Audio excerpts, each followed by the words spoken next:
el nacimiento, los atributos de la persona y la muerte. Entonces, el código prevé, en materia de los artículos 99, 96 y 99, las reglas de la prueba del nacimiento y de la muerte de la persona.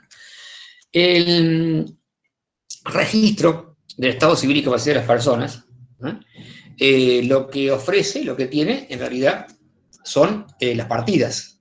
Entonces dice, el nacimiento ocurrido en la República, circunstancias, tiempo, lugar y sexo, el nombre y la afiliación de la persona nacida se prueba con la partida del registro civil. Entonces acá viene la temática del tema del registro civil, que pide partidas, que son los asientos, donde constan, en realidad, ciertos hechos, ciertos actos. Esas son las partidas. Las partidas, en realidad, son documentos públicos, y su tratamiento en particular corresponde a la unidad número 10, cuando se hable y se trate los instrumentos públicos. Por lo pronto, le puedo decir que una partida es un instrumento público, y entonces, en realidad, es un documento escrito, que está rodeado de todas las formas que establece la ley, y que es emanado por una persona, sujeto, que según el derecho, en realidad, es idóneo y competente para dar fe por sí mismo de los actos en los cuales él interviene en relación a la función que cumple, a la materia, en realidad, de que se trata, y la función que desempeña. El concepto de instrumento público, página 350. Ahí van a encontrar el concepto de instrumento público, porque es un tema que se estudia en forma. Entonces, ¿qué es la partida? La partida es un instrumento público. ¿Qué es un instrumento público? Revisar página 350. Ahí vas a encontrar el concepto de instrumento público que yo acabo de dar. O sea que si no lo hemos podido copiar, no importa, porque en la página 350, instrumento público, apartado 2, punto 1, concepto, ahí dice, entre nosotros, Gutiérrez Cáceres ha definido un instrumento público de la siguiente forma, listo. Página ver 350. Ese es el concepto de instrumento público. ¿Por qué le he dado el concepto? Porque la partida es un instrumento público y es auténtica y hace plena fe por sí misma. O sea que si fuera, por ejemplo, la prueba de la muerte de una persona, cuando uno en realidad inicia el juicio sucesorio, ustedes el día de mañana con abogados, no van a ir con el cadáver a tribunales, por Dios, ya porque se murió hace unos cuantos años, así que lo que llevan es un documento. ¿Cuál es ese documento? Una partida. ¿Qué es la partida? Instrumento público. ¿Qué significa en realidad? Es auténtico. Es auténtico, dice que hace plena fe por sí mismo. En realidad, no hace falta documentar nada al respecto. Con eso, y un escrito que dice, vengo a iniciar formal declaratorio de heredero de fulanito de tal, conforme a la partida que adjunto, ya está. ¿Y qué significa en realidad que hace plena fe? Hace plena fe porque la partida esa va a decir que un día, hace no sé cuánto tiempo, se presentó una persona que dijo llamarse Joaquín Aguirre y que venía en ese acto, con fecha tanto, a comunicar la defunción y fallecimiento de su padre, o de su abuelo, o de su vecino, que no tenía ningún amigo ni descendencia, llamado Gregorio López, ocurrido en la ciudad de Córdoba en tal día, conforme al certificado médico expedido por el doctor José Páez, donde consta que se murió por paro cardiorrespiratorio. Punto, doy fe. Así que con eso, esa documentación, usted demuestra que la persona ha fallecido en el lugar, en el día, en la hora y por la causa que dice. El tema excede esta unidad, pero si fuera a ser mentira, hay que impugnarlo en el instrumento público. Y no es fácil, pero se puede impugnar. Pero ¿cómo se prueba la muerte? En realidad, y el hecho del nacimiento con las partidas, que son los asientos que constan en el registro, que son instrumentos públicos, ver definición 350, que tienen dos particularidades, autenticidad y fe pública. Se tiene por cierto, lo que dice es cierto, ocurrió ese día y a esa hora, y no hace falta complementarlo con ninguna otra prueba. Con eso es más que suficiente.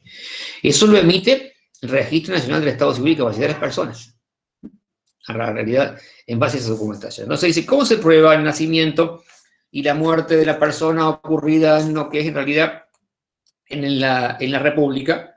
Su lugar, su hora, su tiempo, su sexo, su nombre, a través de la partida. Y de la misma forma la muerte.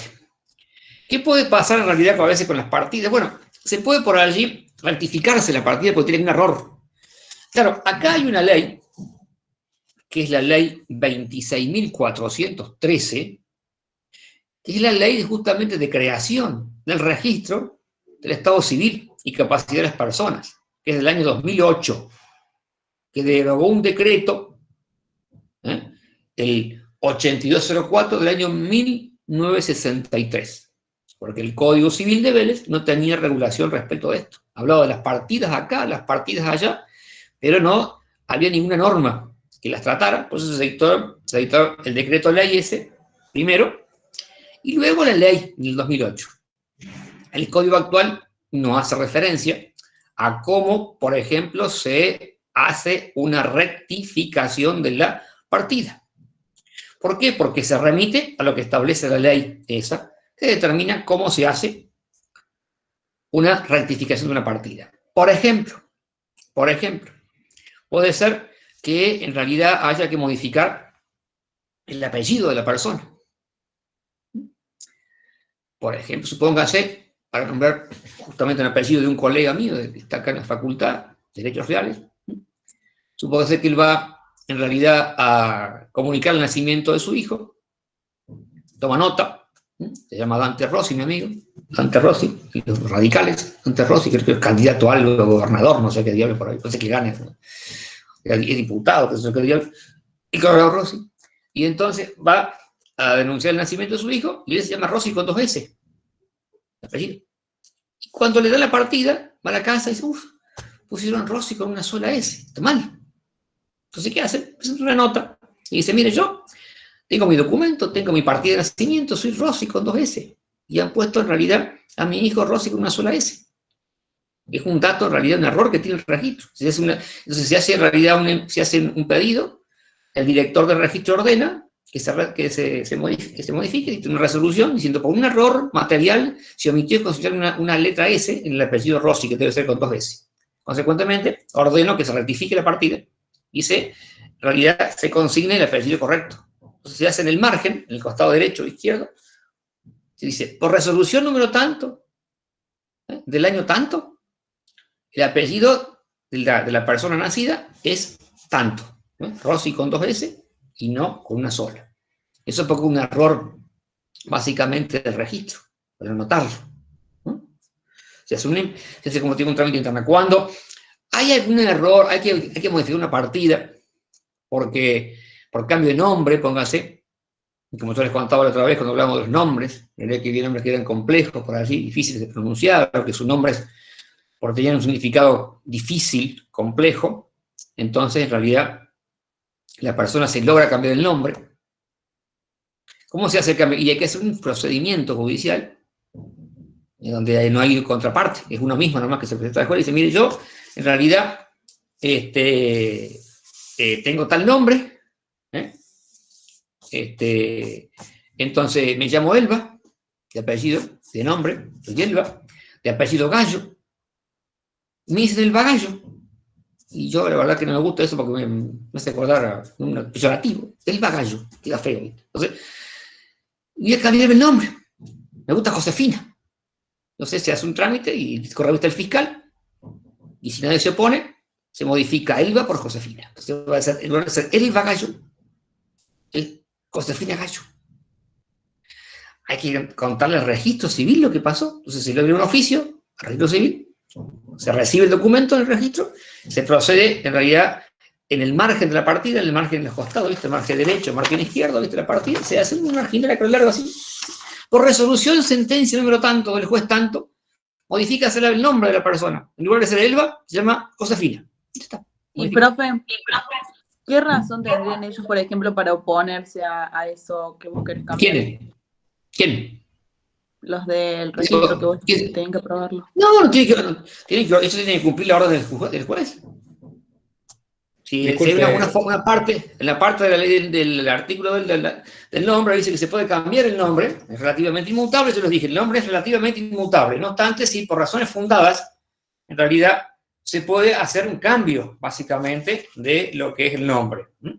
Entonces dice, el cambio de nombre, 6.9, el cambio de prenombre o apellido procede cuando es justo motivo. Se considera justo motivo, básicamente, en realidad, el seudónimo, el raigambre, o que afecte a la persona interesada, cualquiera que sea su causa, siempre que esté acreditada. Esta dice, se reían, me decían el bagallo, y entonces me ponía loca, y me quiero cambiarme, quiero ser Josefina Gallo. Perfecto, sos Josefina Gallo, se acabó la historia. Después se considera justo, hay que acreditarlo. Se considera justo motivo sin que haya que acreditarlo cuando es una cuestión de supresión de Estado, ¿no? De persona cambio de nombre porque es apropiación ilegal o caso, viste, de desaparición forzada. El caso de Carlotto con su hijo. No tuvo que demostrarle básicamente. Fue al juez, le dijo, fue al registro civil y dijo, mire, yo fui objeto de, en realidad, desaparición forzada. Se encontraron a mi padre, a mi madre, nací y ahora me cambia el nombre. Y ya está. En cambio, cuando es Josefina, Yelva tiene que demostrarle al juez que se le reían. Ja, ja, ja, ja, el bagallo, ja, ja. Entonces no puedo aguantar más, juez. Cámbiame. Y lo cambiaron. Eso. ¿Y qué tiene que ver con el tema que estamos hablando? Estamos hablando de la partida. La partida básicamente hay que rectificarla. ¿Cómo se rectifica la partida? De acuerdo a lo que establece la ley, que dice justamente cuando es justo motivo y todo lo demás se puede hacer esto. Punto. Mucho más no hay que para decir sobre lo que es rectificación. En materia de lo que es prueba supletoria, también está en la ley. Entonces, la prueba supletoria significa que, por ejemplo, ¿qué puede pasar cuando es prueba supletoria? Que se haya destruido la partida. Que haya habido un terremoto, un incendio, y se acabó, se prendió fuego todo. Entonces hay que rehacer las partidas. ¿Cómo se hace eso? Y con diferentes mecanismos. En realidad, llevarás las fotografías, llevarás la documentación y rehaces la partida. En realidad, en eso. Y el registro de las personas, que es distinto al registro civil, es el que emite el DNI. Que te lo entrega el registro civil, pero lo hace el Registro Nacional de las Personas. Con el Registro Nacional de las Personas acredita identidad. En cambio, el otro acredita el hecho del nacimiento, la muerte o la capacidad. O sea, vuelvo para atrás. Yo quiero demostrar que nació un hijo mío. No llevo al chico.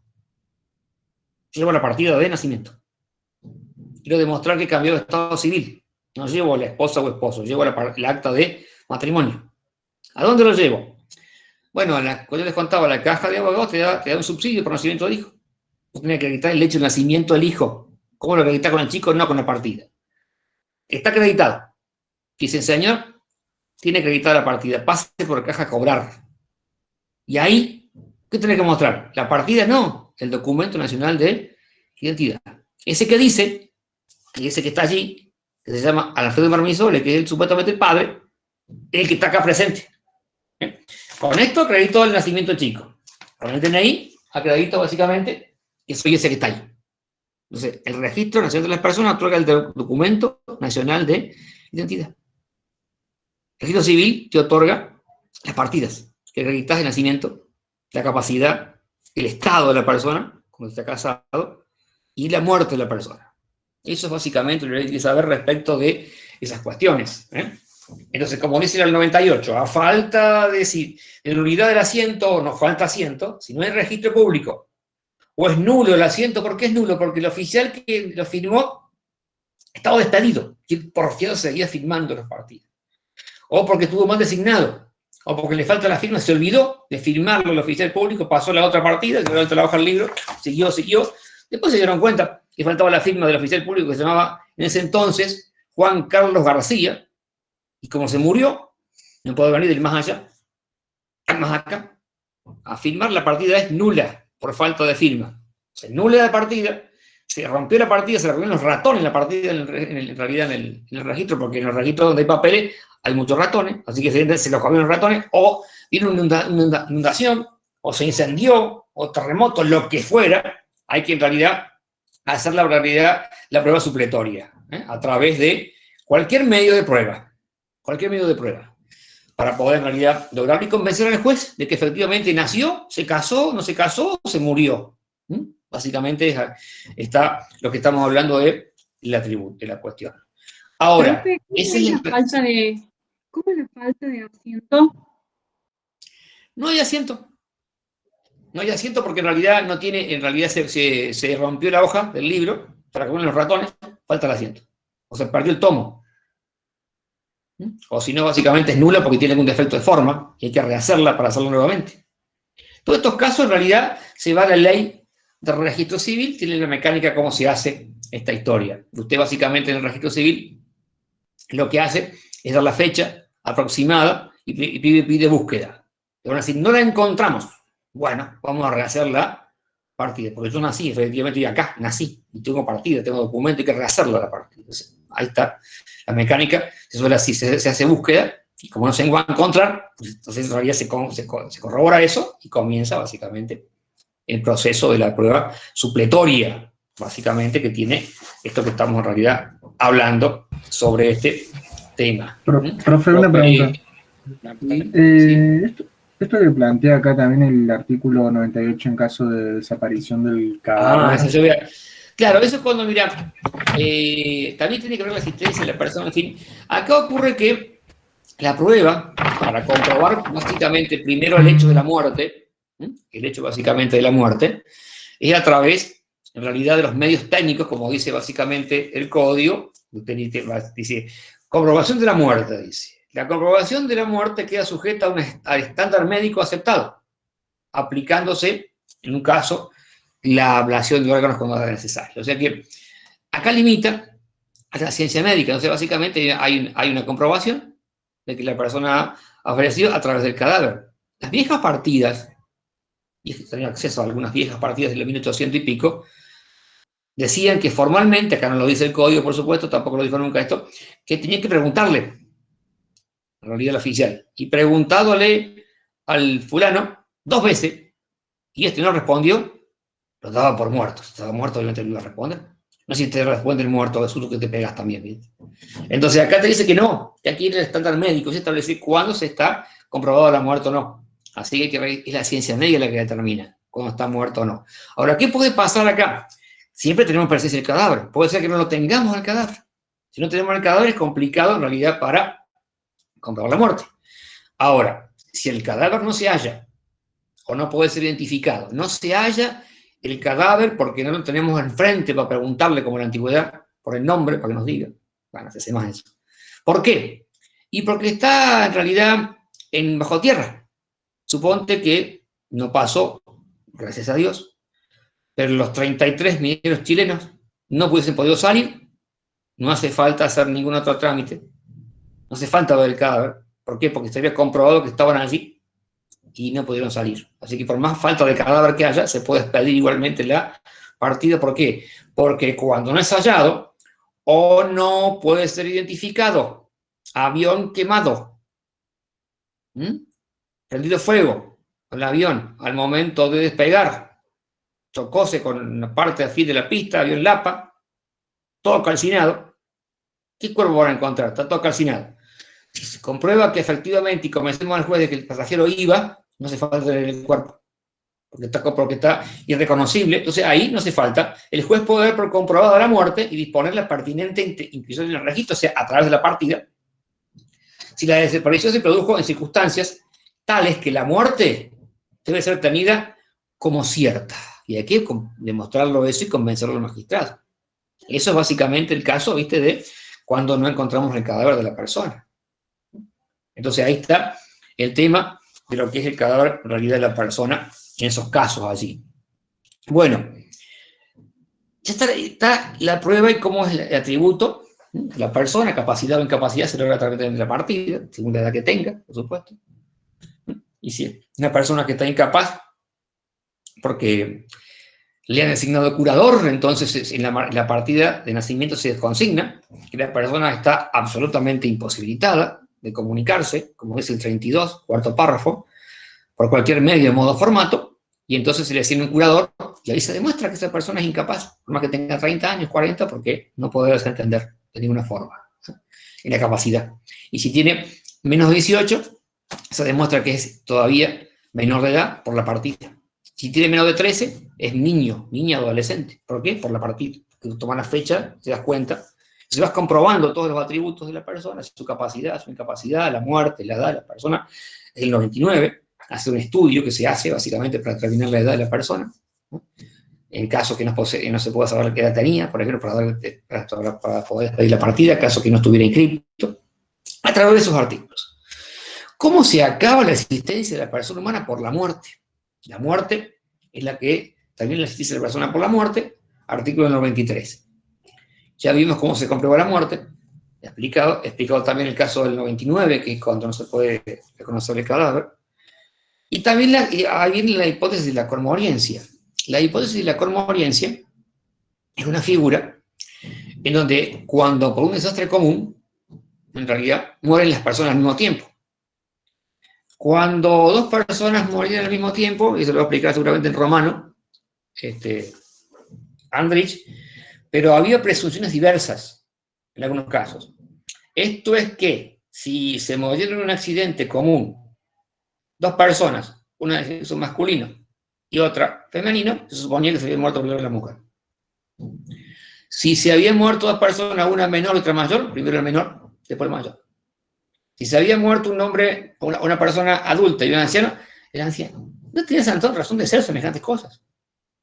Entonces se estableció que cuando dos personas morían, este común, en el Código Civil de Vélez dijo son conmorientes, no premorientes, sino conmorientes.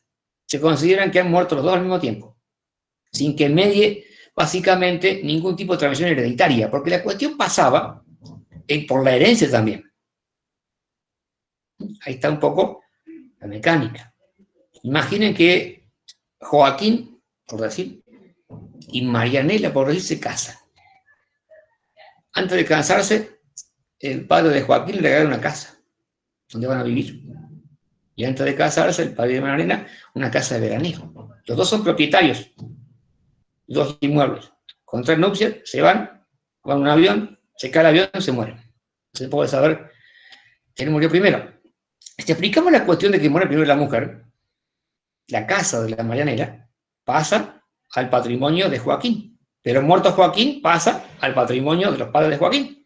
O sea, sería con la casa que tenía él, muere de la chica, o viceversa. Se estableció que era irracional esto, sino que cuando dos personas morían en desastre común, se consideraban muertas las dos al mismo tiempo, y que no había posibilidad de transmisión de derechos entre ninguna de ellas para esto. Por supuesto que esto admite prueba en contra. Se han encontrado los cuerpos, se hacen las autopsias, se demuestra que uno falleció a una hora determinada y otro a otra hora determinada, no juega esta presunción. Y ahí en realidad operan entre ellos los derechos sucesorios correspondientes. ¿Cómo es la mano? Bueno, ahí más o menos el tema pasa por ese lado, en cuanto a los conmorientes. ¿Qué puede pasar también acá en cuanto a la muerte? La muerte comprobada del 94. Bueno, en el Código de Vélez se hablaba de muerte natural y muerte civil, y Vélez había en realidad sacado de circulación la muerte civil. La muerte civil era cuando una persona estando viva dejaba de ser persona. Por ejemplo, se suponía que cuando se te decía que cuando una persona entraba en una orden religiosa y quiere hacer los 3 votos, obediencia, pobreza y castidad, carecía de facultad de adquisición de bienes. Forense moría civilmente. La persona que estaba condenada a pena de muerte también, que estaba vivo todavía. Se produció una sucesión, aunque estaba vivo.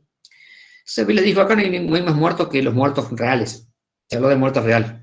No hay muerte civil porque eso en realidad es una figura anacrónica sobre el tema. Aparte, había argumentos para eso. Porque él decía, si se hace en realidad jesuita, carmelita descalza muere. Así que se hace básicamente toda civilmente, ¿no? Y se hace la transmisión de los derechos. Después abandonan la orden, o lo nombran obispo, o como el papa, lo nombran papa, que es jesuita.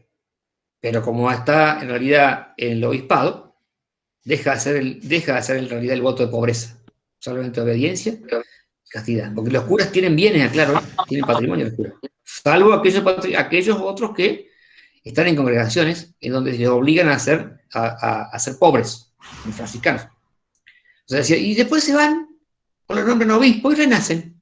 Y otra vez, en realidad, los vienes a dárselo y dicen, no, acá no hay ningún más muerto que no sea el muerto real. Y liquidó el tema de los muertos civiles. Y estuvo muy bien todo esto, hasta la cosa de 20 años, más o menos, 30, donde apareció otra muerte. Ya no va a ser la muerte civil contrapuesta a la muerte real, sino la muerte real entendida en aquella que cesan las 3 funciones, respiratoria, cerebral, y la parte, en realidad, cardiovascular, corazón, para pasar a ser la muerte clínica, la muerte encefálica, o la llamada muerte cerebral, en donde se acredita fehacientemente que el sujeto, por ejemplo, realidad no tiene actividad encefálica alguna, no hay respuesta encefálica alguna, ¿no? Hay ausencia de red cerebral, no respira de manera autónoma, sus reflejos a través de las pupilas están fijas y reactivas, entonces en realidad no se mueven, pero el corazón le late. Entonces ahí está la muerte encefálica, o la muerte clínica, también llamada, ¿sí? O muerte cerebral. ¿Cómo se comprueba esto? A través de un encéfalo, un electroencefalograma que tiene que salir plano, esto es sin ningún tipo de actividad cerebral. Tiene que haber pasado 6 horas más o menos el tema. 2 neurocirujanos tienen que acreditarlo eso, no tiene que respirar por sí mismo, no tiene que tener ningún tipo de reflejos, las pupilas están fijas, no se mueven, la sangre le circula todavía, el corazón le late todavía, y está muerto. Desde el punto de vista clínico o cerebral, se considera muerte y extinción de la persona. Entonces, es a ese muchacho al que le extirpan el riñón, la córnea o lo que sea, o el pulmón, lo que sea, para en realidad hacer la ablación. Y se lo ponen a otro, de acuerdo a la ley que regula justamente el trasplante de órganos. Porque no es básicamente el riñón de uno que la sangre no le circula, que está frío. No, ese está en la cama, en el hospital, muerto clínicamente, o sea, muerto para el derecho, muerto, como si no respirara. Y entonces, sí. Un segundito, chicos, que hay un problema con otra computadora porque estamos en simultáneo, un segundito, con clase de secundario de mi hija, que la mandé para otro lado, para que haga la clase usted, así que le anda el micrófono un segundo. Esperen un cachito, ya vengo.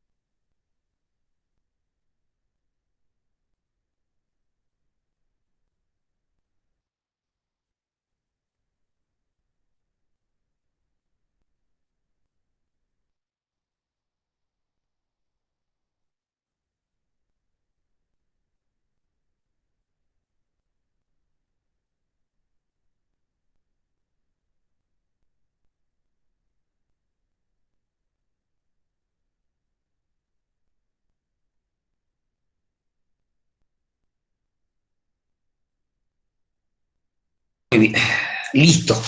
Ya solucioné el tema, ya estamos en otra computadora en clase simultánea. Profe, Sí, diga.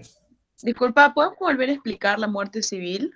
No me quedó del todo clara. Claro, la persona era todo ente capaz de adquirir derechos y controlar obligaciones. Quiere decir que si no tenía esa capacidad no era persona.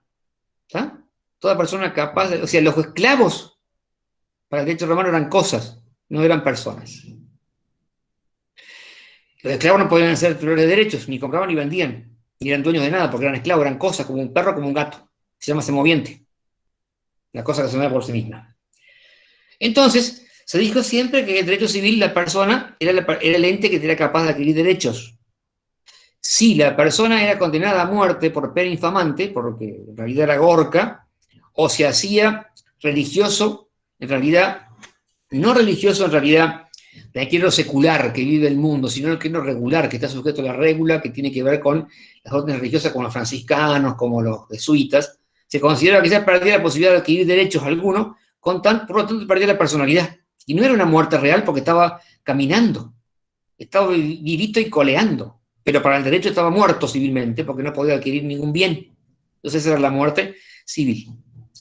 Cuando se hace el Código Civil se borra completamente eso y se dice, mire, por más que una persona esté muerta, esté condenada a muerte, es persona, adquiere derechos, los pierde hasta que se muere, hasta que lo cuelgan. Punto. Se acabó la horca. No vamos a tener otra muerte que no sea la muerte real y efectiva, que es los 3 pilares: corazón, cerebro y pulmón. Todo esto anduvo fantástico hasta que apareció el tema de la ablación de órganos. Y vuelvo para atrás, porque el riñón que le van a colocar a la persona receptora no es de un cadáver. No sacan la de un féretro, o pronto en féretro. El tipo en realidad está calentito ese riñón, entra y sale sangre, va, viene. Pero ¿qué le pasa a ese? Lo consideran muerto, ¿por qué? Porque de las 3 funciones le queda únicamente lo del corazón. Por eso en realidad bombea y late, pero no respira nada, tiene en realidad respirador, tiene daño cerebral, un accidente importante, porque cada vez que se dañan las células cerebrales no se reponen. Entonces se considera que cuando hay daño, en lo que es en la masa cerebral, pérdida, de lo que es todo lo que está en el cerebro, entonces básicamente allí se produce una situación que es irreversible. No se va a regenerar más, según dice, salvo quienes, siendo cristianos, creemos en algún milagro, por ejemplo.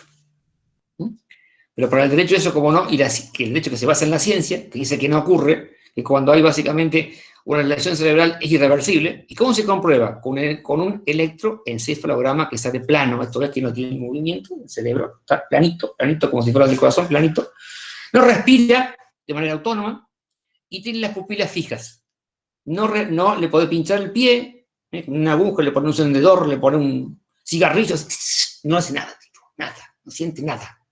Entonces se considera que está muerto desde el punto de vista clínico, cerebral. Y ese es el que habilita, en realidad, a la ablación de órganos. Ese es el que le sacan el riñón, y ahí sí se termina de morir en serio, y en realidad se lo colocan a otra persona. Esa es la muerte cerebral.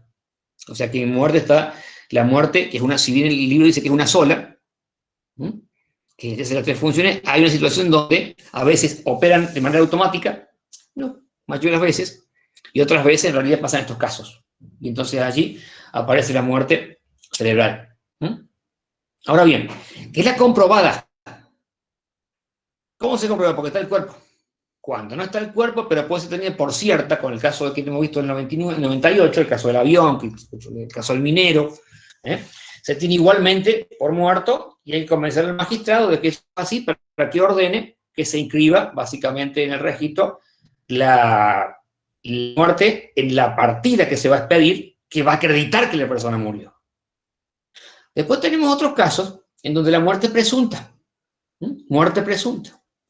La muerte presunta es una cuestión que tiene que ver en donde del sujeto no se tiene ninguna noticia del sujeto.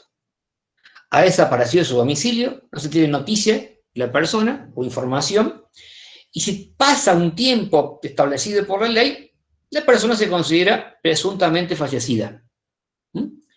Y entonces, básicamente, el libro hace esa referencia a que acá en Córdoba ya decía el doctor Butrón Cáceres que el viejo derecho romano, germánico, establecía que si la persona estaba ausente por un tiempo prolongado, se le daba por muerta.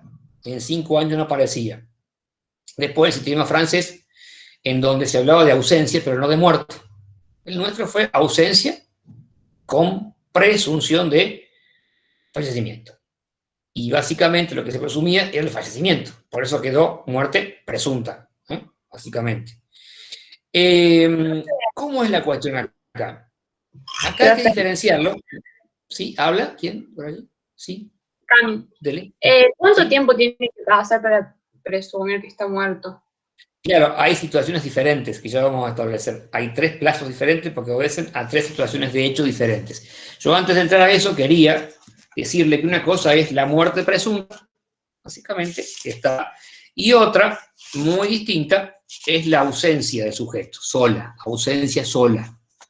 Cuando el sujeto no está, si A le debe a B 10.000 pesos, se los tiene que pagar el 5 de mayo, y va el 5 de mayo, no lo encuentra en la casa, y pregunta al vecino, che, ¿qué le pasó a don Pedro que no está? No sé, vos sabés que hace día que no lo veo.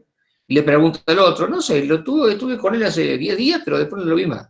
Y pregunta, y no lo encuentra, no puede estar sin día y tampoco iniciar un juicio para demostrar que ha muerto, porque esa ausencia no es para tanto. El Código Civil tiene mecanismos que dan respuesta a esto. Y entonces establece que se puede hacer un pago llamado por consignación. Esto es que se deposita el importe que estamos hablando de 10.000 pesos en tribunales, en un juicio donde inicia el deudor contra el acreedor. Cosa rara, pero es así, porque el deudor, que es A, básicamente le quiere pagar a B y B no está. Entonces, A contra B, juicio de consignación. Y deposita la plata en el tribunal. ¿Saben lo que hace el magistrado? Pues le cursa una notificación al domicilio ese, que no está, diciéndole, señor B, le han pagado la deuda, venga a retirarla. Y si no viene, le da por cancelada. Y B sigue vivito y coleando, porque puede andar por acá, por allá, no le hemos declarado muerto. Ahora, puede pasar también que el señor B tenga una casa, un departamento, que no tenga, suponte, hijos, ni no tenga padres, o sea, que vive solo, en un departamento, que lo tiene alquilado, y entonces el que vive abajo se queja porque el inquilino no está, o porque me lo lleva a la punta y le chorrea, así el agua le cae en la cabeza, tac, tac, porque tiene un caño roto, ¿viste? O no se pagan las despensas porque el inquilino se fue, y en realidad, y las despensas no se pagan. O sea, cuando los bienes quedan en una suerte de estado de abandono, se nombra una persona que los administra, pero tampoco implica la muerte. ¿Sabes? Son cosas diferentes. Entonces, la ausencia dice, ausencia simple. Si una persona ha desaparecido de su domicilio, 79, sin tenerse noticias de ella, y sin haber dejado apoderado, se designa un curador de los bienes. Básicamente para que los administre.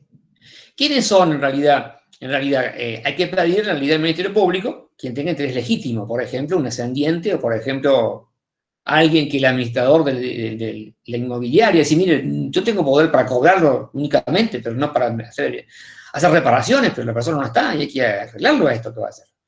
Entonces se lo cita durante 5 días y si no comparece, se le notifica al Ministerio Público y se empieza el juicio y se nombra básicamente administrador.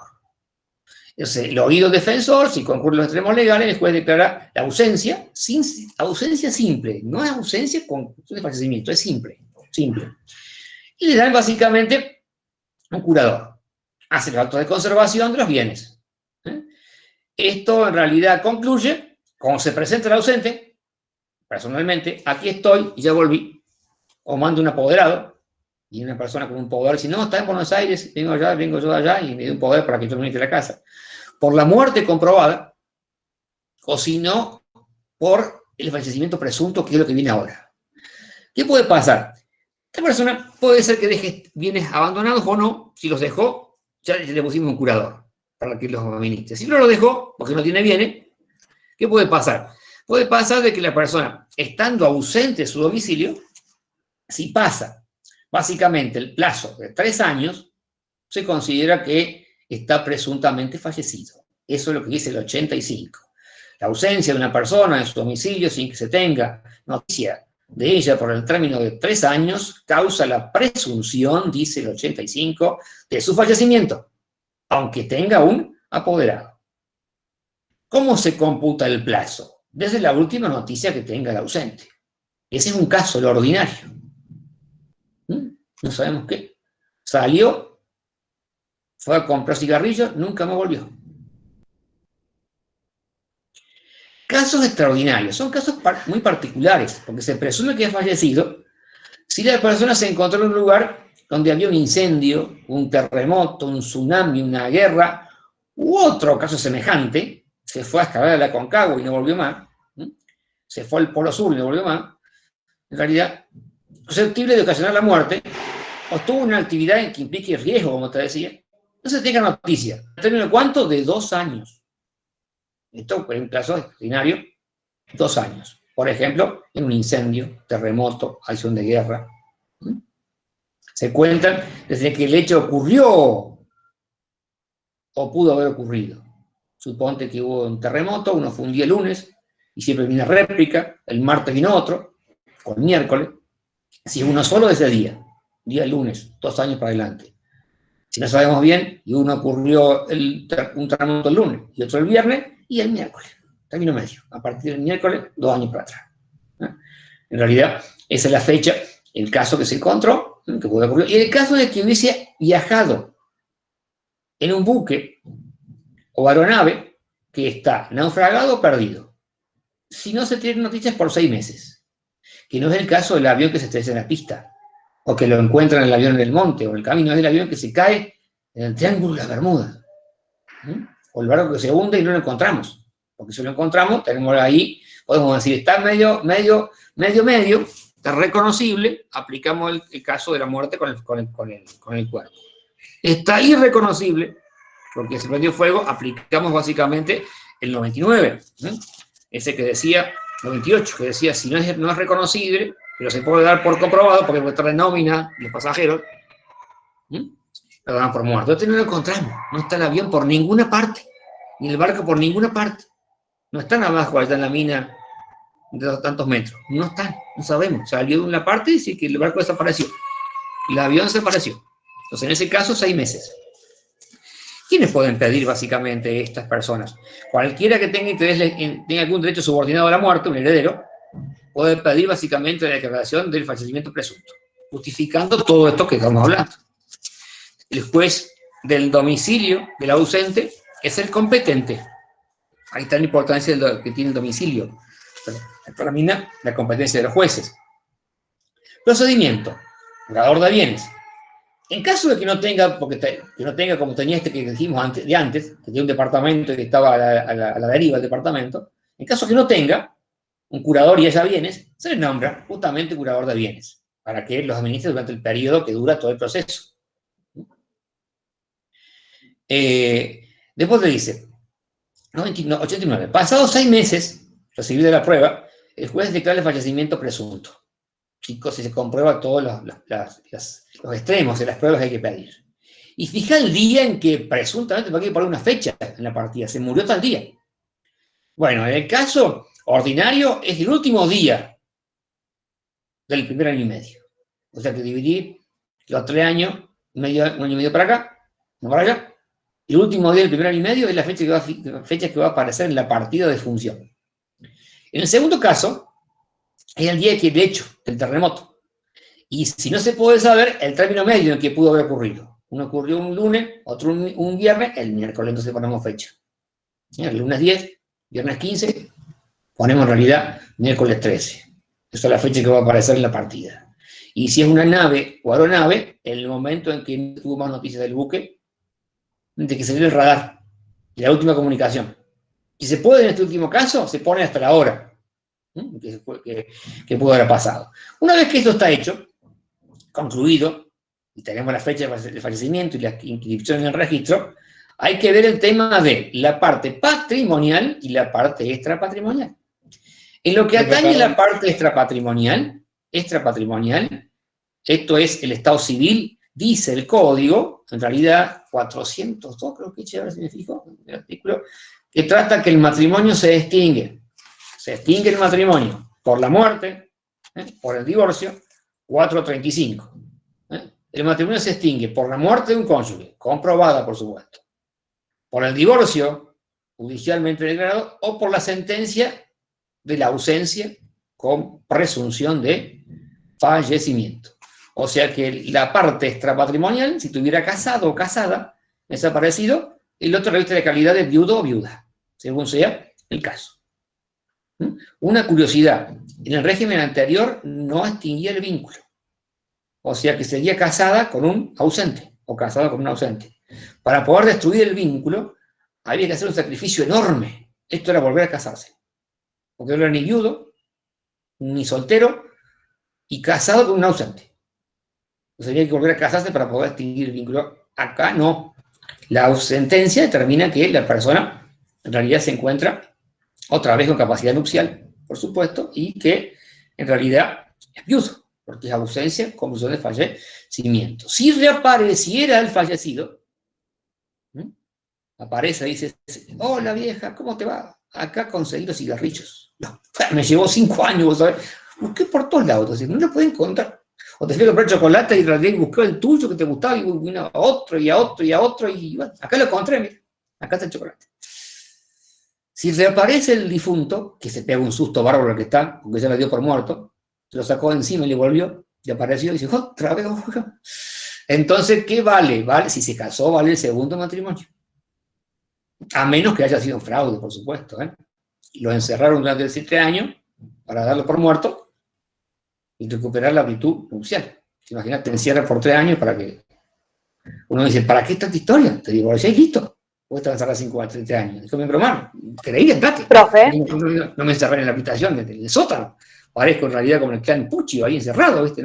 Sí, Sánchez Celada, diga. tengo una consulta.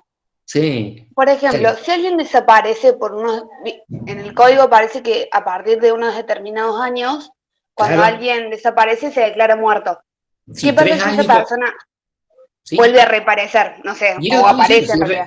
claro, si reaparece, en realidad, si reaparece y lo atinente, la parte extrapatrimonial, o sea, el vínculo, vale básicamente el segundo matrimonio en caso de haberse en realidad casado. ¿Eh? En caso de que hayan repartido la herencia, es el 91, ¿qué pasa cuando aparece? ¿Qué hay que hacer primero? Primero se hace un inventario en realidad, de los bienes que hay y se lo entregan a los herederos. En realidad, ¿qué pasa? Si se inscriben en el registro, si son registrables, que se llama la prenotación, que significa que tiene que, por 5 años no puede disponerse. O sea, si es hay en realidad una casa, estos herederos la van a poder alquilar por 5 años, pero no pueden venderla ni hipotecarla. Pasados los 5 años, se puede disponer. O si no, pasado el cumplimiento del año 80 de la persona, o sea, si a los 5 años, a los 3 años de haber desaparecido, hubiese cumplido 80 años, no hace falta esperar 2 años más. Porque ahí básicamente se puede disponer. Dice así, los herederos o legatarios reciben los bienes en el estado del legado presunto, previa formación de inventario. El dominio se inscribe en el registro, con la prenotación, o sea, esto decía prenotación, son 5 años. Puede hacer la partición incluso, pero no se puede grabar ni venderlos. Si entregados los bienes se presenta el ausente, queda sin efecto la declaración de fallecimiento y se devuelven los bienes al interesado. Una vez que ha pasado los 5 años, o en realidad 80, del nacimiento de la persona, como te decía, si cumplió 80 al año 3 que desapareció, no hace falta esperar 2 años más, en este momento se dispone libremente. Si reaparece después de eso, después del estado de prenotación, la entrega de los bienes se existen, tiene derecho a reclamar en el estado en que se encuentran. Los adquiridos con el valor de los que faltan, el precio si no está enajenado y los frutos no consumidos. O sea, tiene derecho a su cuestión de reales, de cuántos frutos y demás, pero tiene derecho a que le entreguen los bienes en el estado en que se encuentra, porque estaba presuntamente fallecido.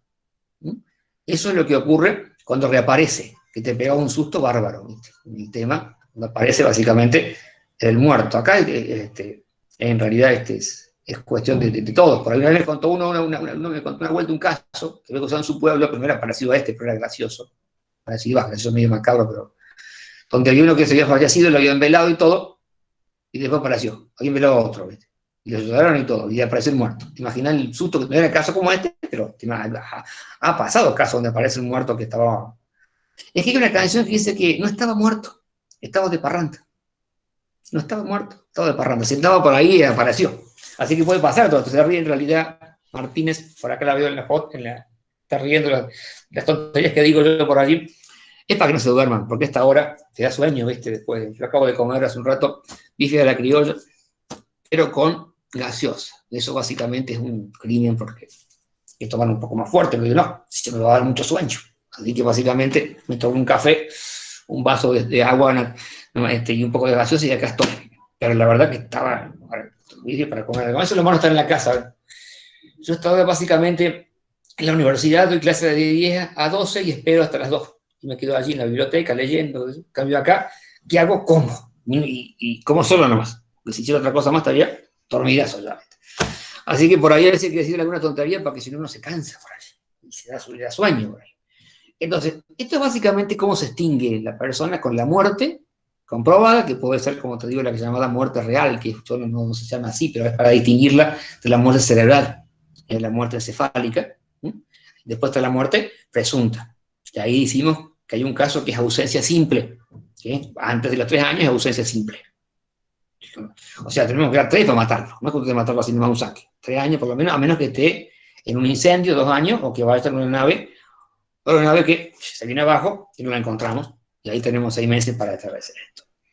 En cuanto a la unidad que sigue, el tratamiento de lo que sigue, tiene que ver un poco allí con lo que sería la capacidad, porque dice, restricciones, en realidad, a la capacidad. Restricciones. Bueno, la capacidad, que está en la unidad número 2, dijimos que es la aptitud que tiene una persona para ser titular de derechos y para ejercerlos. Pero que se puede desdoblar en dos aspectos: la capacidad de derecho o la capacidad de ejercicio, o de hecho, como se decía antes. En lo atinente a la capacidad de derecho es la aptitud, mejor dicho, es el grado de aptitud de cada clase de personas para poder ser titular de derechos, para poder adquirirlos. En cambio, la capacidad de ejercicio o de hecho es un grado de aptitud o la aptitud completa. ¿Por qué grado de aptitud? Porque hay ciertas personas que algunas cosas pueden hacer y no otras.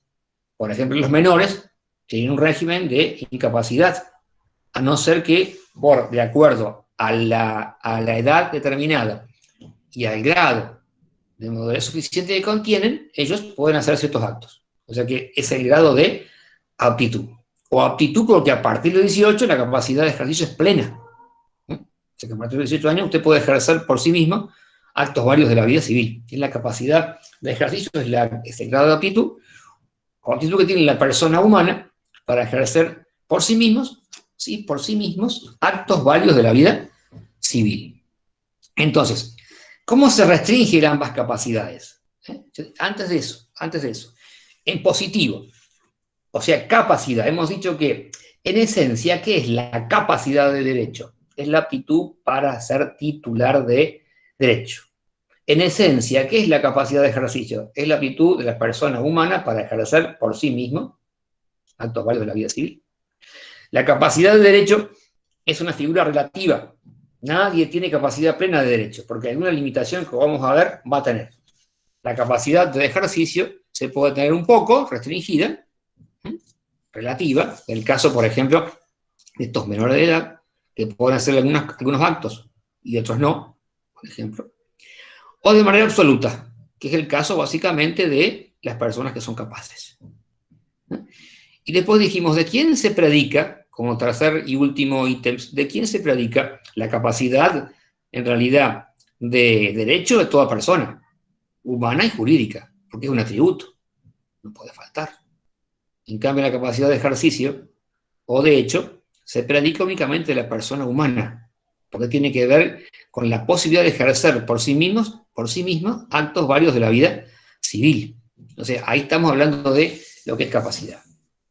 Ahora, si nosotros nos vamos a la incapacidad de derecho, por ejemplo, vamos a ver que toda persona tiene, en realidad, aptitud para ser titular de derechos. No obstante, esa aptitud puede limitarse para algunas situaciones o para algunos actos, por ejemplo.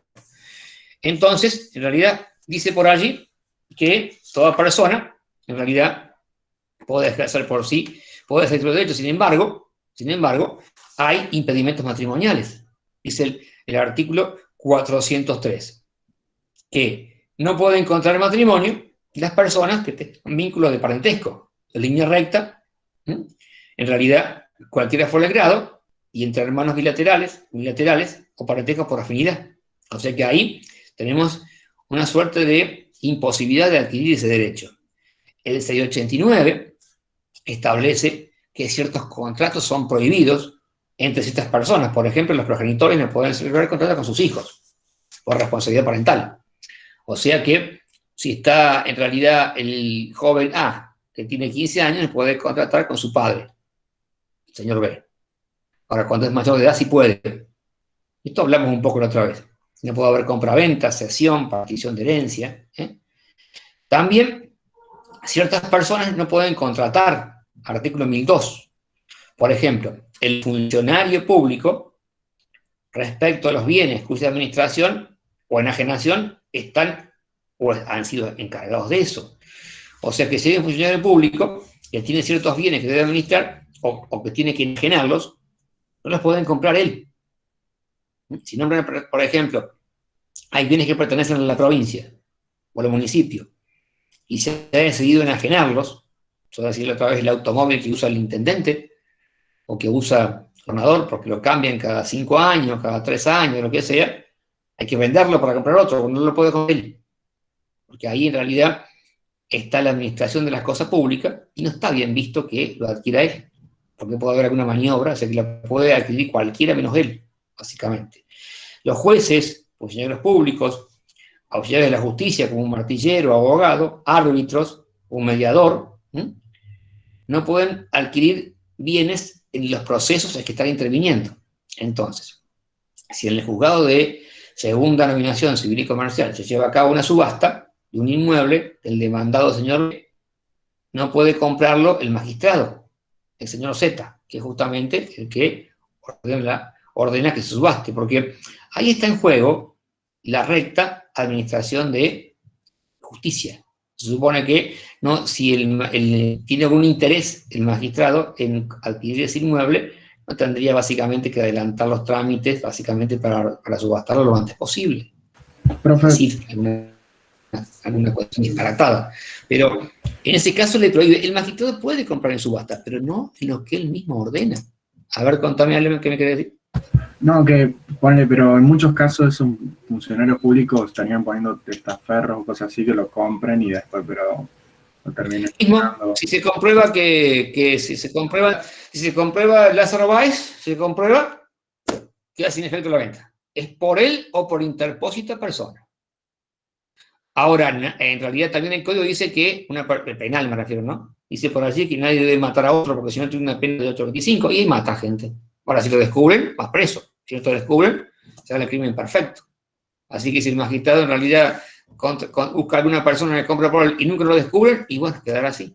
Ahora, si lo descubren, va a perder el cargo, va a ir en realidad a cometer un delito y encima la venta se tiene por no efectivizada porque el acto es nulo, de nulidad absoluta porque hay incapacidad de derecho. Ni él, ni el secretario, ni el martillero, ni su esposa, hijos de cualquiera de los tres. Estamos hablando, abogado, martillero, secretario, juez, ninguno.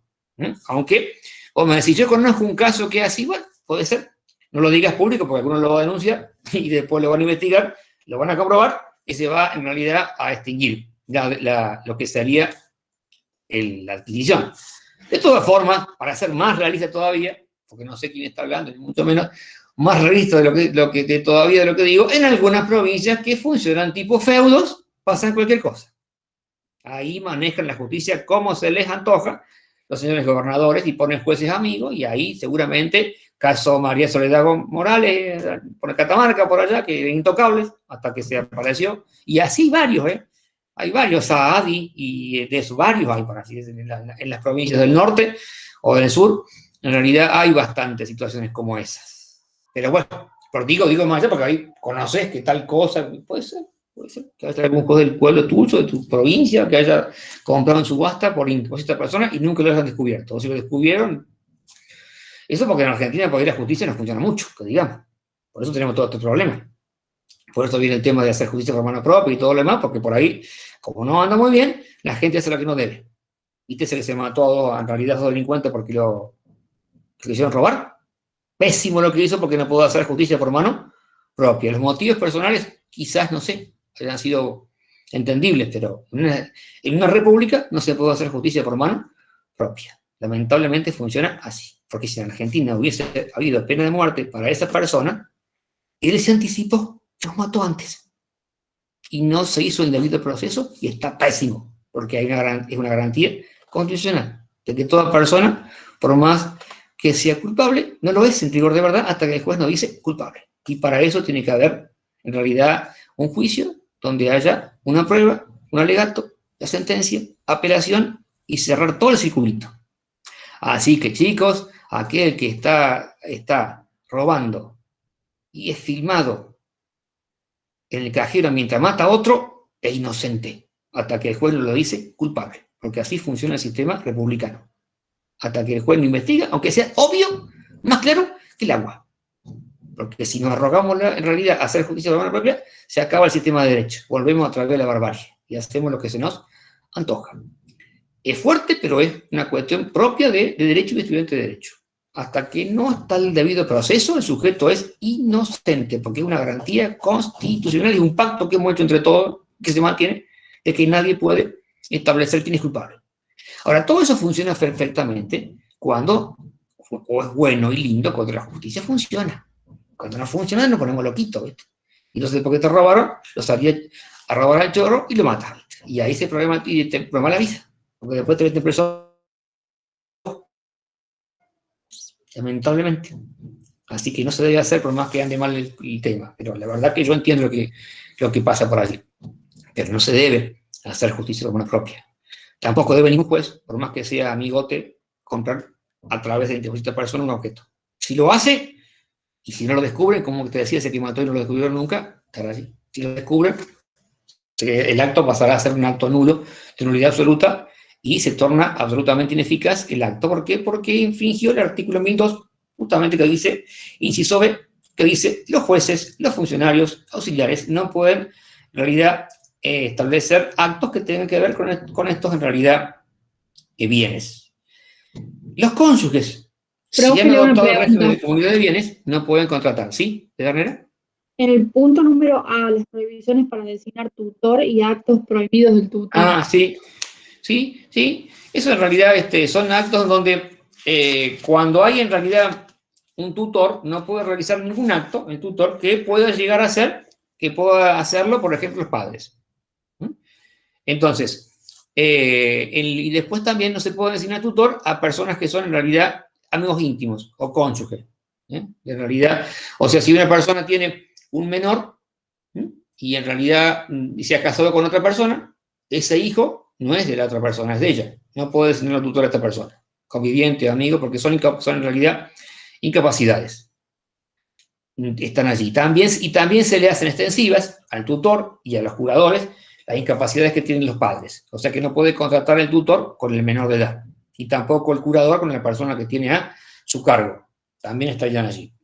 Tampoco hacer ningún tipo de contratos de los cónyuges entre sí, si están en comunidad de bienes. Lo mismo en realidad ocurre para ser testigo, por ejemplo, en un documento. No pueden ser testigos en realidad el dependiente del oficial público, ni tampoco el conviviente, ni el pariente. O sea que si alguien va a la escribanía a hacer en realidad un testamento por acto público que requiere la presencia de los testigos, y va sin testigos, no puedo decirle al escribano para que llamo a mi esposa, para que llamo a la secretaria, que firme como testigo, porque no pueden ser testigos en esos instrumentos. Tampoco pueden, no lo dice acá, pero está en el código también, en la parte de lo que es instrumentos públicos, hacer una escritura pública, un escribano, donde un pariente hasta el 4º grado es parte. O sea que si va a comprar una casa, el hijo de un escribano, la puede hacer cualquier escribano en la escritura, menos el padre o la madre. Porque no puede, en realidad, esos actos no los puede llegar a hacer. ¿Por qué? Porque es un oficial público, un fedatario público y debe ser imparcial. Y se supone que sí, él que está comprando o vendiendo es el hijo, y bueno, va a querer vender por más caro o comprar por más barato, en realidad, y puede estar allí, digamos, participando o influyendo el oficial público que debe ser imparcial. Entonces, cuando hay parientes, en realidad no puede redactar ese acto público, instrumento público, este funcionario público. También, en realidad, ocurre en el caso de los testamentos, por citar algunos casos, testamentos en el caso donde está el sacerdote católico y está la persona que está en estado de enfermo, viste que está los sacramentos, uno de ellos, aparte del matrimonio, comunión, confirmación, bautismo, qué sé yo, está la extrema unción de los enfermos, que es la última confesión. Entonces, no puede verse beneficiado con bienes de la persona que está confesando el sacerdote católico, porque puede prometerle algo que no es. Igualmente, para el que es en realidad ministro protestante, igual, o otro culto. No sea cosa que le digan, mira, vos dejame la casa esa a mí, ¿estás seguro que el Señor te recibe con los brazos abiertos, te perdona todos los pecados, y vas a estar allá, mirá, en la gloria? Pero dejame la casa, eso sí, dejame la casa. Poneme beneficiario el testamento, ¿sabes? Porque ahí, claro, ahí hay otros órdenes, ¿ves? Algunos son órdenes que tienen que ver con la recta administración de justicia, otras con los bienes públicos, otras con las partes afectivas, padre, hijos, o cónyuges. Está primero el afecto que los bienes en realidad. Entonces no pueden en realidad venderse entre ellos. Porque por ahí le compra todo él por 2 pesos y después se divorcia. O viceversa. Entonces, está primero lo afectivo, ¿no? Y acá es una cuestión ética, básicamente, que tiene que ver con, en realidad, ser beneficiario de un testamento de una persona que está confiando en el culto ese que está recibiendo. como asesor espiritual. Entonces, todos estos casos que yo he citado son situaciones que se suelen dar allí con el tema de la capacidad de derecho. O sea, toda persona goza de capacidad de derecho. Esto es ser titular de derechos. Sin embargo, no goza de manera total. Por eso se dice que es relativa, porque siempre alguna limitación habrá de haber. Y estos son casos en donde aparecen limitaciones a la capacidad de derecho entre las tantas que pueda haber, básicamente. Puede haber algunas otras más también, pero básicamente allí encontramos esto. En lo que atañe, si lo tenemos que contraponer, en realidad, está la capacidad de ejercicio después. La capacidad de ejercicio, o de hecho, es que toda persona humana puede ejercer por sí sus derechos, excepto limitaciones. El fundamento, básicamente, acá no es de diferente orden. El otro era una cuestión de política legislativa, como les decía, dar prioridad a la familia, dar prioridad, en realidad, a la administración de justicia, dar prioridad a la fe pública, en el caso de los escribanos, dar prioridad a las cuestiones que tienen que ver con las partes morales o éticas de los funcionarios públicos, de los sacerdotes, o los impedimentos matrimoniales, o en realidad las cuestiones que tienen que ver con la recta de justicia o la cosa pública. Acá básicamente el fundamento es la falta de edad, suficiente en algunos casos, otras veces la madurez que puede tener la persona, o esa suerte de incapacidad psíquica que tiene para poder ejercer. Entonces, acá, esta situación, básicamente, acá encontramos en realidad que en el momento de que la persona está por nacer, no puede ejercitar por sí mismo ningún tipo de derecho. O sea, esa incapacidad es una suerte de incapacidad de ejercicio total. En el código de Blesa-Argel se llamaba incapaces de hecho absolutos relativos, y el código actual ha sacado esa palabra absoluta porque dice siempre algún derecho para ejercer hay. Sí, en los menores de edad. En los menores. Pero en el caso de la persona por nacer, es imposible que por sí misma pueda ejercer algún derecho. Por eso, sin duda, que la persona por nacer es una persona, en realidad, con una incapacidad absoluta. Por más que el derecho hoy en día no le guste decir eso, diga la que se llama restricción a la capacidad, y siempre es relativa. No, hay casos como el por nacer, que por más que queramos ser modernos, no se puede. Porque uno es moderno en el código y dice por allí, bueno, el menor de edad tiene derecho a ser oído. Y no establece una edad determinada. En el código de Vélez no podía ser oído, básicamente, hasta que uno tenía 14 años de edad. En cambio, el código actual te dice sí puede ser oído, porque ser oído no pone una edad determinada, pone cualquier edad. Y ser oído no es sentarse y hablar como estamos hablando nosotros. Ser oído es que el magistrado básicamente pueda comprender que se está expresando. Entonces un niño se expresa dibujando, por ejemplo. Hacen esas pruebas, u otras determinadas. En cambio, el por nacer no hay forma. El por nacer no puede ejercer por sí nada. Y en la otra punta, porque está el por nacer, los menores de edad y las personas que por sentencia están incapacitadas. Las personas que por sentencia están incapacitadas porque se ha dicho que no pueden, en realidad, darse a entender de ninguna forma. En realidad, no hay formato que haga viable que esta persona exprese su voluntad. Es lo que dice básicamente el artículo 32, cuarto párrafo. Por excepción, dice el 32, cuando la persona se encuentre absolutamente imposibilitada de interaccionar con su entorno, expresar su voluntad por cualquier medio, modo o formato, se llama incapaz.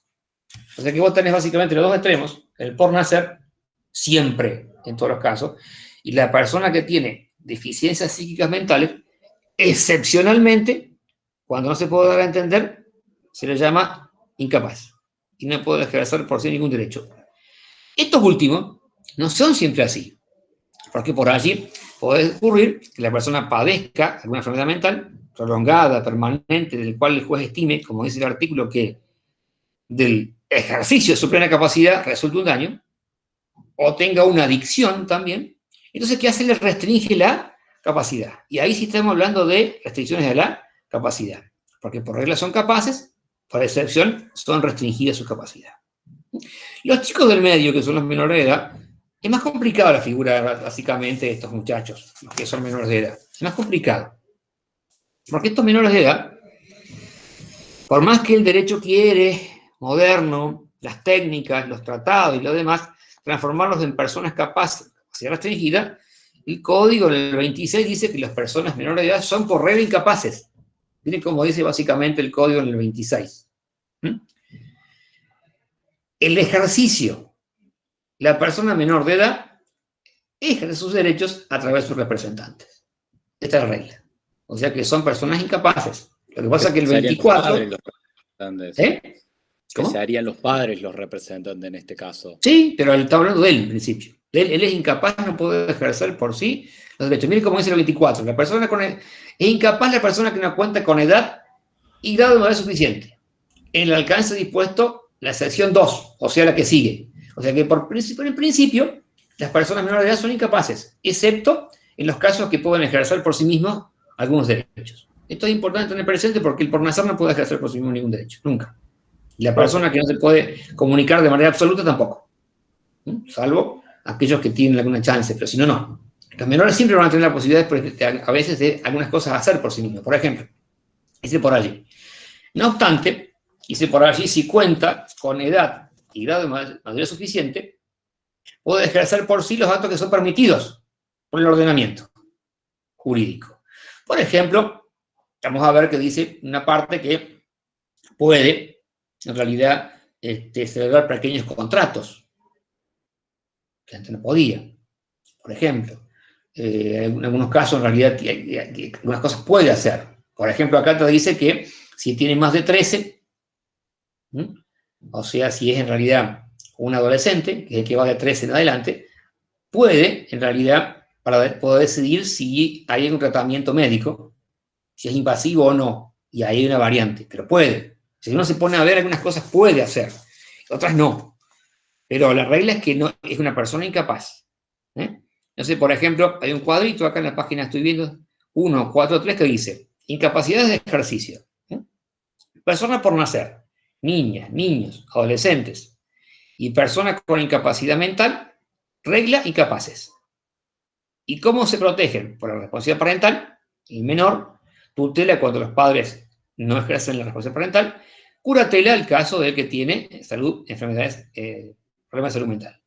Después dice por al lado, incapacidad de ejercicio respecto a personas de capacidad restringida por falta de salud mental o inhabilidad, por ser pródigo, que es el que gasta el patrimonio. Son por regla capaces, estas personas, y se actúan a través de, o se protegen a través del apoyo, que son sistemas, en realidad, que establecen, lo ayudan a completar su voluntad. O sea que esto es la del sujeto más el de apoyo, de cómo se maneja. Estoy viendo a las personas incapaces de ejercicio, que el libro trata 142, 143, en realidad, respecto a este caso. En lo que atañe a la minoridad, que es básicamente lo que estamos hablando, en realidad, la persona por nacer ya estuvimos conversando en la primera parte, de que es una persona incapaz de ejercicio absoluta, y vimos que es capaz de derecho, poder adquirir a través de sus representantes, capacidad de persona por nacer. En cuanto a lo que es, en realidad, el menor de edad, que es básicamente el que viene aquí, en realidad, a lo que sería el tratamiento, dice el 25, en realidad, y 26 el tema. Menor de edad y adolescente. Menor es la persona que no ha cumplido aún 18 años de edad.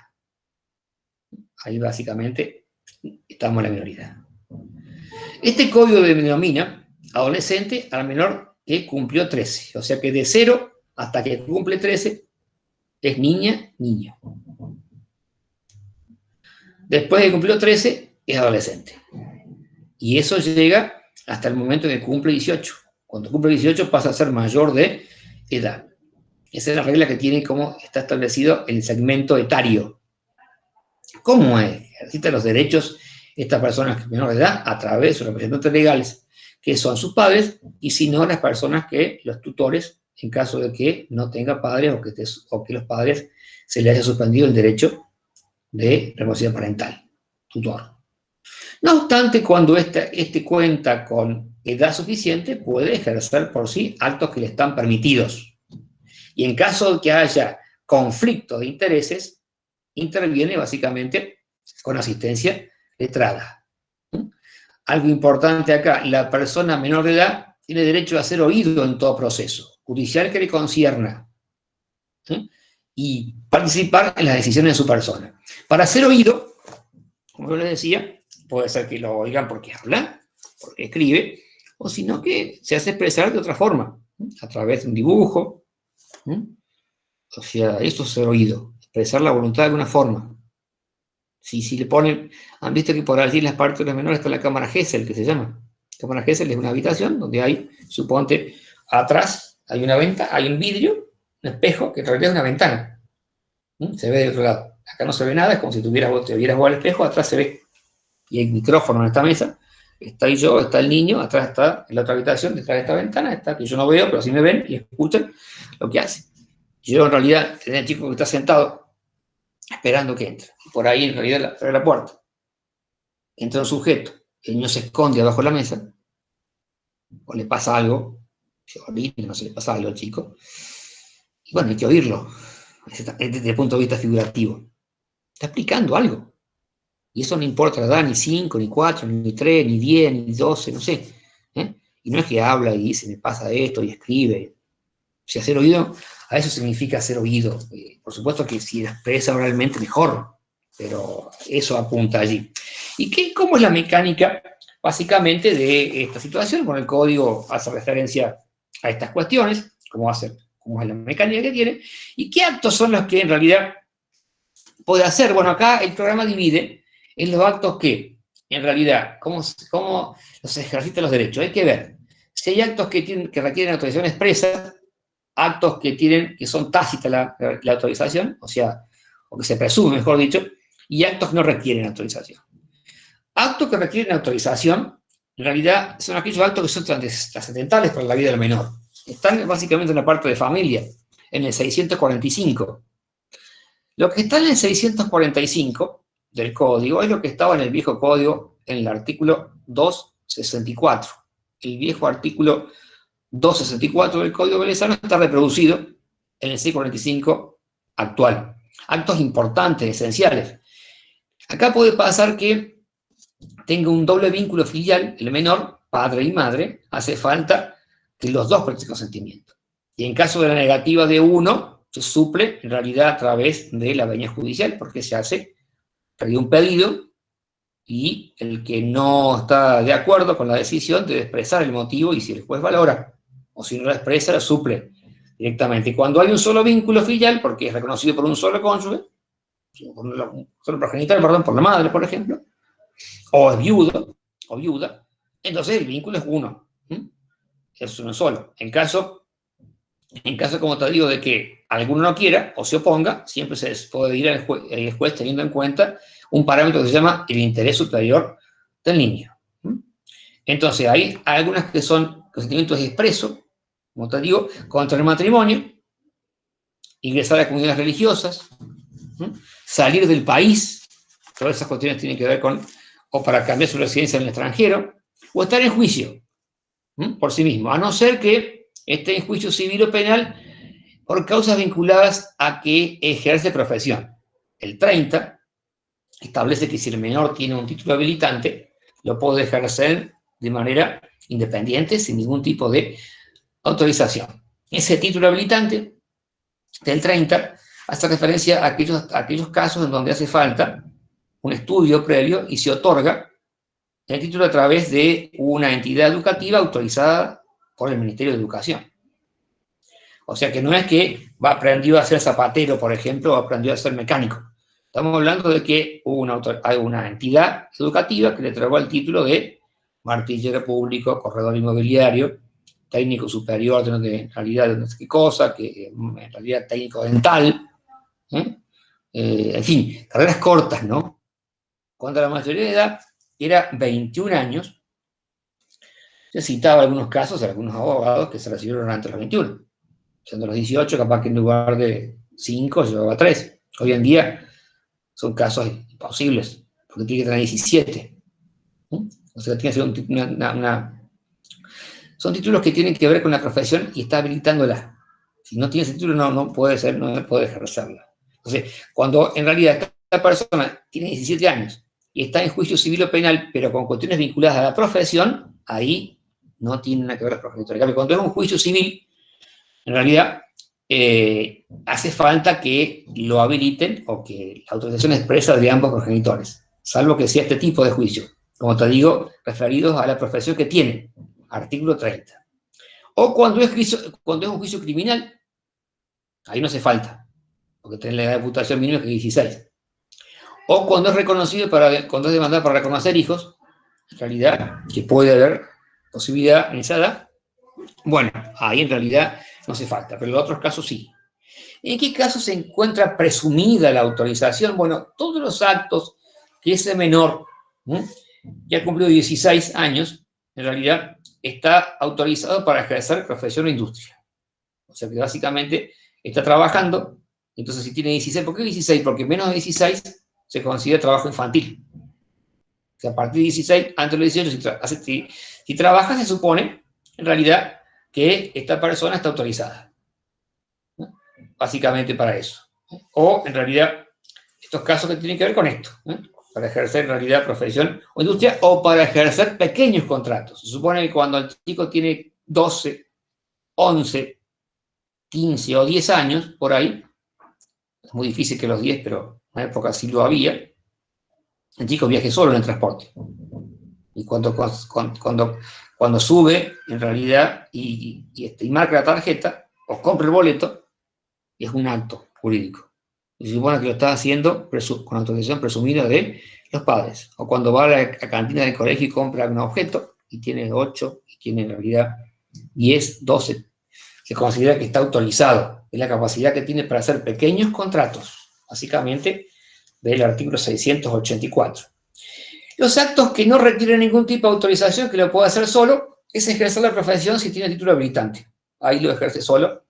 Artículo 30, entendido por una entidad que en realidad da títulos para una profesión determinada. Para administrar los bienes que adquirió con su trabajo, para ser representante voluntario, porque el representante voluntario es un mandatario y se considera que si A, en realidad, quiere contratar con C y lo utilizan a contratar con B, y en realidad el señor C es el que emite la voluntad, básicamente como es representante, si se representa a lo que importa la voluntad de A. A es el comprador. A. Entonces, en definitiva, puede ser mandatario, artículo 364. Si tiene 10 años, más de 10, y lo adoptan, tiene derecho a consentir su propia adopción, a que se mantenga el apellido de origen en la adopción simple, está en el juicio criminal cuando es básicamente, en realidad, citado, o reconocer hijos, o cuando tiene edad y madurez suficiente, puede que se pida que se le agregue el apellido del otro progenitor, por ejemplo. Hay situaciones donde hace falta, en realidad, que esta persona no actúa, pero no solo, sino con asistencia letrada. Por ejemplo, cuando tiene conflictos con sus progenitores, o sea, para demandar a sus padres, hace falta en realidad su voluntad y la de un abogado, básicamente. Para iniciar la acción, para conocer sus orígenes, que hablábamos hace ustedes no, pero los chicos de otra cátedra, que cuando hay en realidad técnica de la reproducción humana asistida, la persona que ha nacido bajo esa temática, en realidad, tiene el derecho personalísimo de la identidad, y entre ellos conocer sus orígenes, y que hay sistemas que tienen amplia libertad. Entonces, básicamente, la persona que ha nacido bajo ese régimen puede ir y consultar y saber quién es su padre biológico.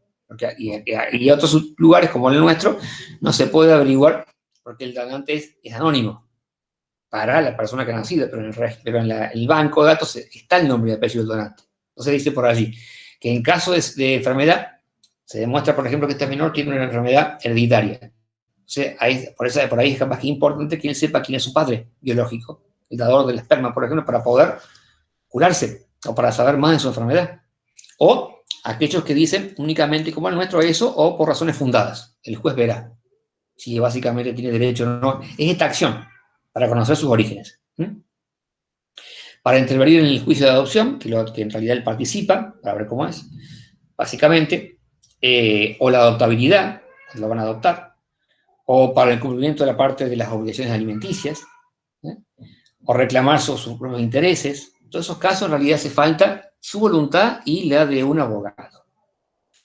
¿Qué pasa con la capacidad progresiva? Bueno, el Código Civil actual, a diferencia del Código Civil de Velezano, que tenía, digamos, compartimentos estancos, Vélez dijo, de 0 a 14, nada, se llama menor impúber. De 14 en adelante, algo, se llama menor puber. De 14 hasta 21, menores de edad. Tenía en el Código de Vélez una edad tipo, que era 18 años para algunos actos. Por ejemplo, testar, contraer matrimonio y celebrar el contrato de trabajo. Pero será menor de edad. En cambio, y era tajante. En cambio, acá se habla de autonomía progresiva. Esto es que, básicamente, la persona tiene, en realidad, a medida que va avanzando en su edad, va adquiriendo mayor, básicamente, capacidad de ejercicio. Y para eso es como que la capacidad implica que haya un acompañamiento del menor de edad para tomar decisiones. Y se va a considerar su edad y su madurez. O sea que acá interviene activamente el menor y no es una cuestión que sea abstracta, sino que hay que ver el caso concreto, básicamente, para lo que es el menor. Todo esto es con motivo de haber suscrito a Argentina la Convención sobre los Derechos del Niño, que es del año 90. Y como consecuencia de eso, en el año 2005, antes del dictado del Código, se dictó la ley que existe en una oportunidad, que es la ley 26.061, que es la ley que trata la protección de los llamados niños y adolescentes, que es del año 2005. Ahí se establece que es obligatoria esa convención, los derechos del niño, por aplicación de esta ley local que protege a los niños. Y se considera, en realidad, que toda decisión que se adopte con una persona que tiene menos de 18 años de edad es considerada un niño, esta persona. Entonces, ¿qué pasa allí? ¿Qué reglas tiene? En realidad, varias. Primero, hacer oído. Este de ser oído fue receptado por el 26 del Código, derecho a ser oído. A que su opinión sea tomada en cuenta cuando hay una decisión que lo va a afectar, también está en el Código, de acuerdo a lo que hemos estado hablando. A ser asistido por un letrado especializado, también está en el Código actual, eso que decía que era con letrado. A participar en el procedimiento, a recurrir las decisiones ante apretar recursos.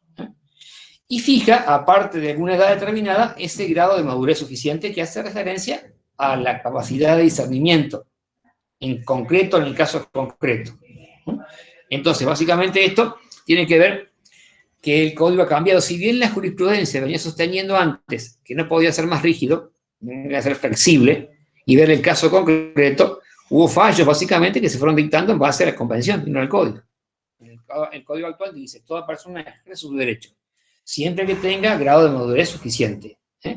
Entonces, aquí es importante que se reconoce una capacidad que va progresando.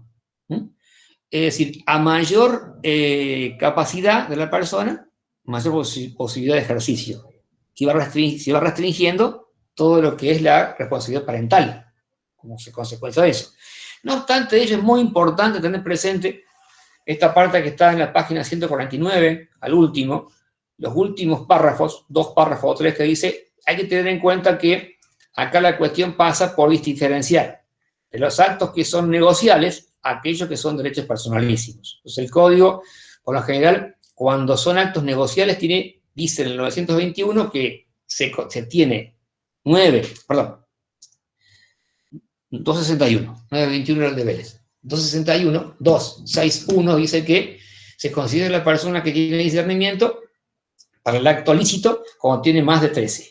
Eso se refiere a la capacidad negocial para hacer negocio jurídico. Cuando se trata básicamente de los derechos personalísimos, acá sí está esa flexibilidad total que hay básicamente, donde, por ejemplo, le da posibilidad de disponer de su propio cuerpo, por una parte, tratamientos que son invasivos, participar en el proceso de adopción, como decíamos, ser oído en el proceso, pedir en realidad tener derecho a saber sus orígenes, anteponer los apellidos, en el caso de adopción simple, o si no, el apellido del otro progenitor.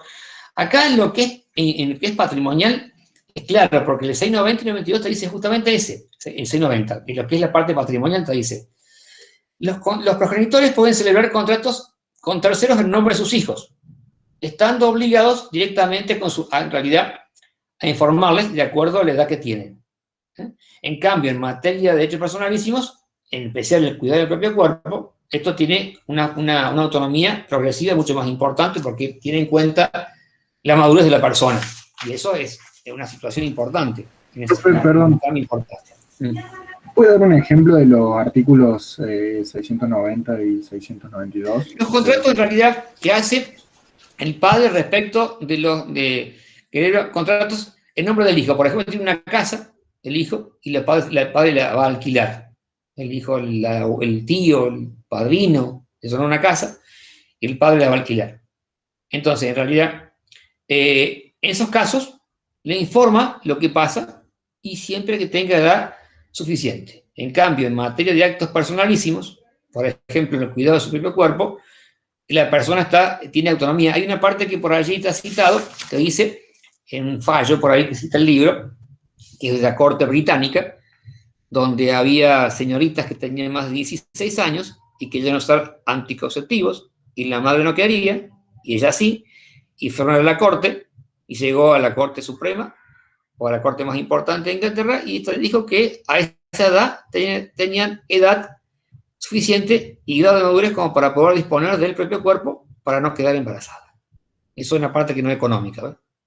Básicamente. O sea, lo que es la amplitud de la facultad de obrar, hay que ver en la parte que no es patrimonial si tiene edad y grado suficiente, y después verán el caso concreto. En tanto que en lo patrimonial el código básicamente es un poco más duro, por allí establece ciertas pautas más complejas respecto de esto. Pero acá la pauta de lo que es la autonomía progresiva es esto: disponer en realidad a través de lo que es la edad y el grado de madurez suficiente en el caso concreto.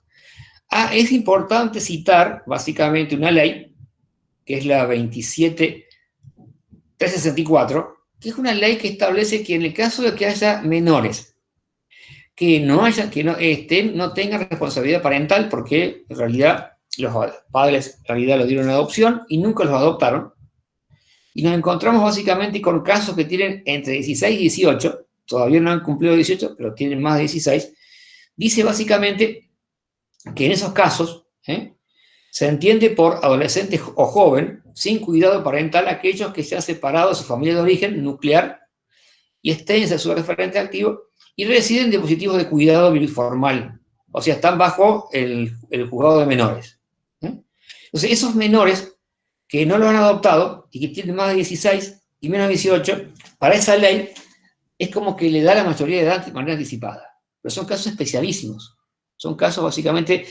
Vino una oportunidad al departamento a contar un caso, una persona que estaba justamente en el juzgado, que era un menor, que estaba ya grande, bajo el cuidado de un juez, básicamente, y entonces estaba viviendo en una casa, en realidad un departamento, con otras personas de igual cantidad, bajo la supervisión del tribunal, por supuesto, y el tema es que no lo adoptaba nadie, y ya no quería ser adoptado tampoco. Se daban casos estos menores que estaban ahí, en esa situación, que no querían ser adoptados, pero tampoco en realidad tenían todo corte, o bien cortado toda vinculación con la familia de origen. Entonces la ley, en estos casos, le daba la mayoría de edad anticipada.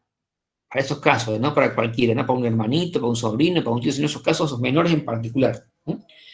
Entonces, eso es lo que establece básicamente esa ley. Y en lo que tiene que ver con la parte de disponer de su propio cuerpo, bueno, el 26 dispone, básicamente, que entre 13 y 16 años, el menor tiene aptitud para aquel tratamiento que no sea invasivo, ni comprometa su estado de salud, o provoque riesgo en su vida o integridad. Si tiene en realidad entre 13 y 16, y es algo que sí es invasivo, por ejemplo, cirugía, diálisis, tratamiento oncológico, en ese caso hace falta la voluntad de la persona esta, menor, pero también la voluntad de los progenitores. Y en caso de conflicto se decide teniendo el interés superior del niño, el médico. O sea que si es entre 13 y 16 y no está en riesgo su vida, ni es invasivo el tratamiento, decide por sí, si lo hace o no lo hace.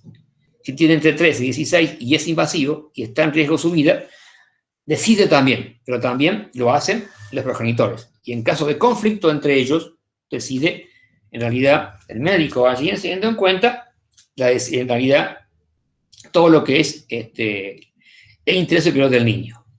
A partir de 16 se considera un adulto. ¿En lo que adulto? En el cuidado de su cuerpo, no en disponer de sus bienes, ni salir del país, ni contraer matrimonio, ni ir a fuerzas religiosas, fuerzas armadas, organizaciones religiosas, fuerzas armadas, porque es en el cuidado de su propio cuerpo. O sea, ahí está un poco la idea de cómo funciona toda esta historia. Allí, básicamente, está esta idea que yo les contaba.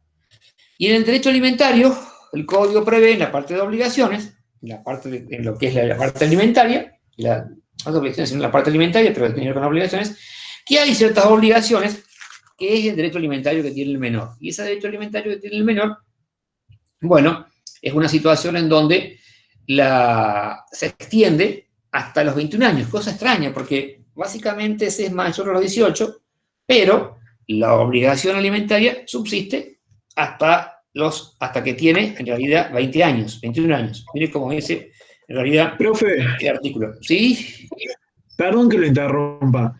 Sí. No hay un artículo, creo que era el 25, que hablaba sobre que también se podía extender el derecho alimentario, o alimenticio, perdón, profe, en caso de que o sea, la propia persona que va a ser mantenida, en caso del padre, o sea, por los tutores, que no se pueda mantener por sí misma, también se extiende hasta los 25 años, ¿puede ser?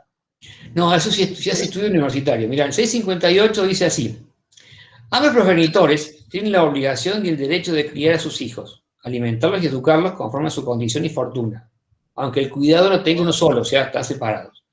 La obligación de prestar alimentos a los hijos se extiende hasta los 21 años, excepto que el obligado acredite que el hijo mayor de edad cuenta con recursos suficientes.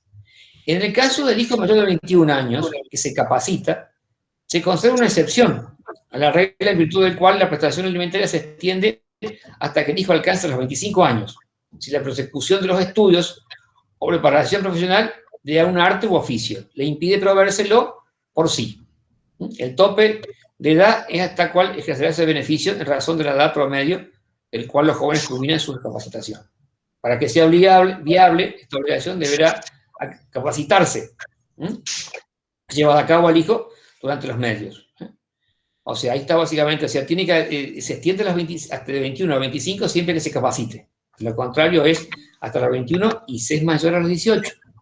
¿Está? ¿Facundo? Ahí lo van a encontrar el tema. Esta es una obligación básicamente que deriva de la responsabilidad parental, es unilateral, corresponde únicamente a los hijos, no es recíproca. Está porque hay la obligación de los hijos para los padres, pero no es esta. No es esta cuota alimentaria, es otra, porque esta comprende varios rubros. No solamente la alimentación, es el estudio, el esparcimiento, la vestimenta, el hogar, los medicamentos. En cambio, lo otro, cuando el hijo le debe al padre, es el que mejor puede de los hijos y es únicamente alimenticio. En cambio, este abarca todo el aspecto que es esta obligación. Es temporal, claro, gracias, profe. Amplio.